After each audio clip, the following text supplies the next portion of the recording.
The one element of music that I feel guides our emotional response as we listen is harmony, the combination of notes that accompanies the melody.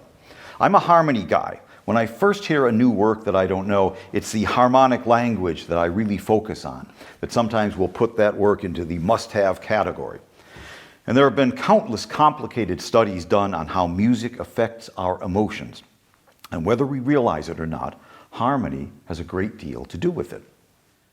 Harmony is constructed with chords, which are simply combinations of 3 or more notes that are sounded together. There are all sorts of chords, each with its own sound, its effect, and its function. Here's a common 3-note chord, not surprisingly called a triad, right? A major triad. And if you lower the middle note, you get a minor triad.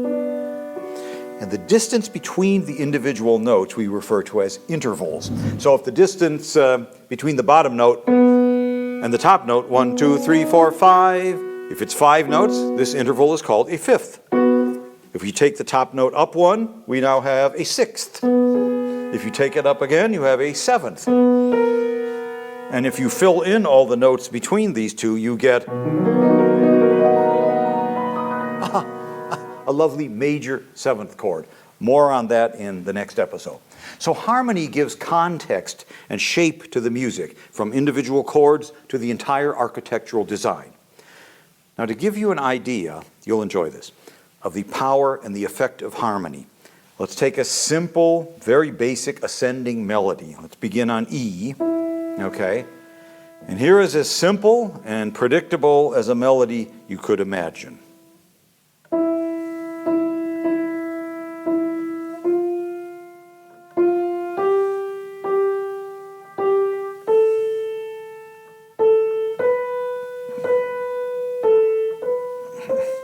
Had enough? And a child of 4 could sit at the piano and play up the scale like this, okay? But let's add some harmony now, and you'll see how our perception of this melody changes. Here is the melody again. We'll start here, and we'll add just the bass line, just the lowest voice to it.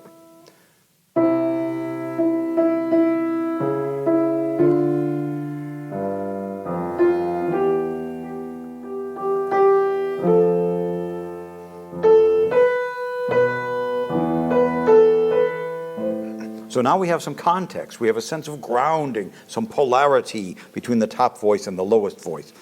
Now let's add the rest of the harmonies, the chords that fill in the spaces between the melody and the bass line. And now you'll see what this is all about.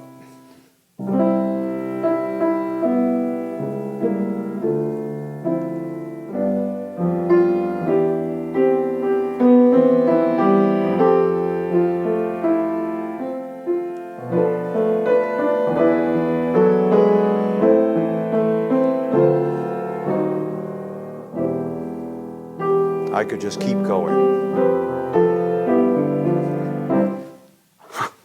Need I say any more about the power of harmony?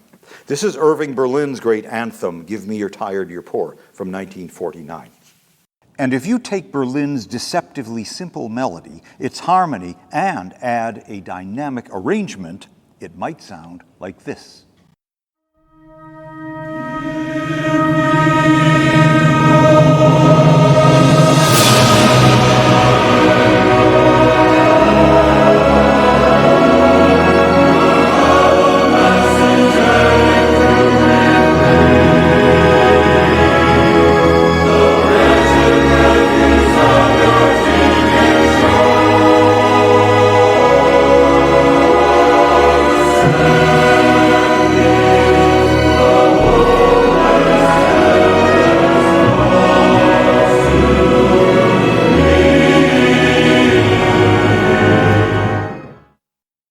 So our traditional Western classical harmony is wired into our consciousness, the way that we process musical sound, the way that it reverberates and triggers our emotions. I don't pretend to understand this technically, but I do know that when Rossini does this, I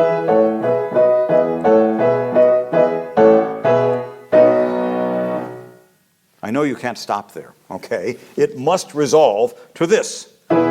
The tonic, as we call it, the main tone or main key, and that this is the dominant chord that must gravitate to and resolve here. Okay. The classic textbook cadence, a pillar of tonal music. Here's another cadence.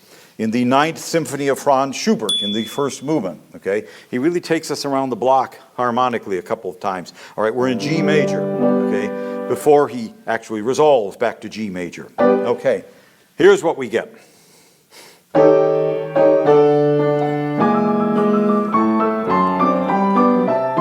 Aha, but he does it again.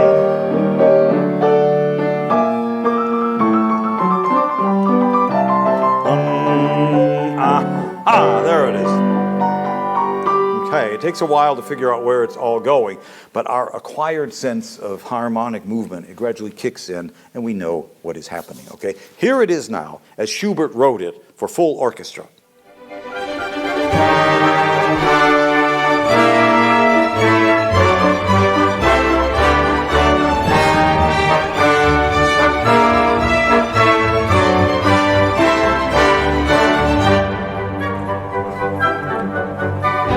The joy is unconfined, largely due to that brilliant harmonic progression. And when this same passage is heard in the recapitulation in the tonic key of C, it's even more joyous.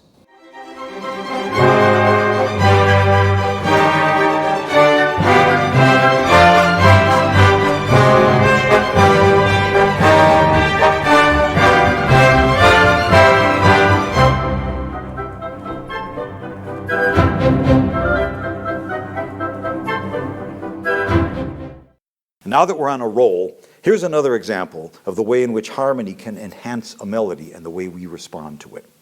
Again, like in Irving Berlin, this melody is in C major, and it settles into a stepwise pattern that is fairly basic.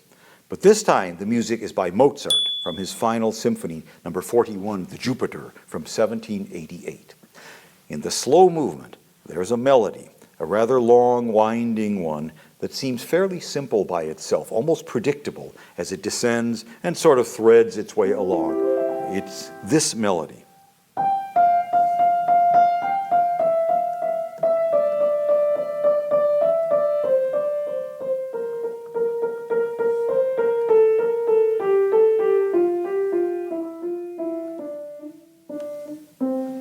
It's almost like a keyboard finger exercise, okay? But here is where the genius of Mozart really takes over.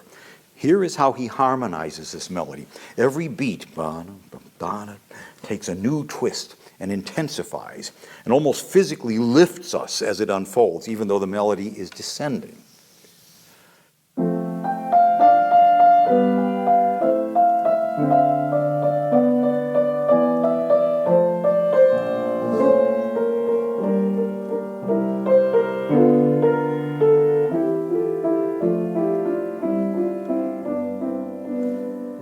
Can you believe that that's the same melody that I play? Let me do it again.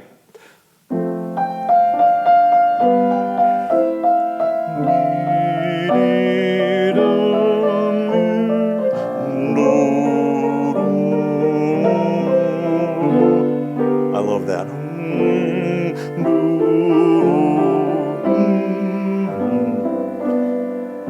Wow. And here is the way that Mozart wrote it in the full orchestra.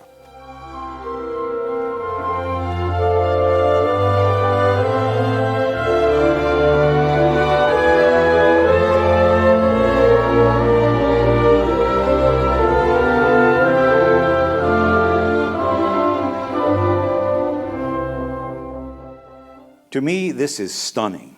It's one of the 2 or 3 most amazing examples of harmonic invention in the 18th century that really, truly reaches a sublime level. I think the other 2 would probably be in the Bach Mass in B minor. But oddly, most conductors just blow through this passage. Some of them even speed up like they're impatient with it. Not the performance you just heard. But I must tell you this, which I found very exciting. The great 20th century composer Igor Stravinsky, yes, the modernist who changed the course of music in 1913 with his radical ballet, The Rite of Spring. Years later, his son, Sulima Stravinsky, reported how he once found the old man poring over some scores of Mozart's late symphonies. And the son wrote, quote, "My father was ecstatic over the incredible freedom of harmony and voice leading in one phrase of the slow movement of the Mozart Jupiter Symphony. And I wrote in the margin of the book I was reading, could this be the same passage that amazes me? Sure enough, Sollima wrote down the exact passage on a sheet of paper that is now in the New York Public Library. Measures 37 and 38 of the second movement of the Jupiter Symphony, the passage that we've just examined in detail, the same passage that sent his famous dad into ecstasy. How about that? And speaking now, to close, just one more example of harmony, okay? And how about this? So overly familiar, it almost has become a parody of itself, okay? It's your basic C major, okay, there's your triad, okay? And yet it's so brilliantly devised and so striking in the unexpected outburst of an F-sharp half-diminished seventh chord in the first inversion. What could that possibly be? Well, you know it. You know it as this.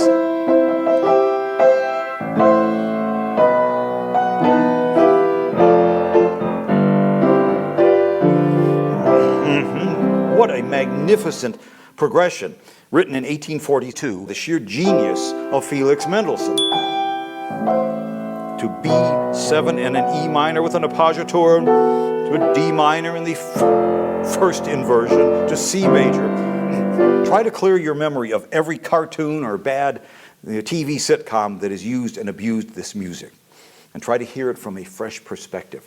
Just another fascinating example of the power and the beauty and the wonders of harmony. Okay, there will be other episodes following this one, so keep watching the skies. In the meantime, take it away, Mr. Mendelssohn.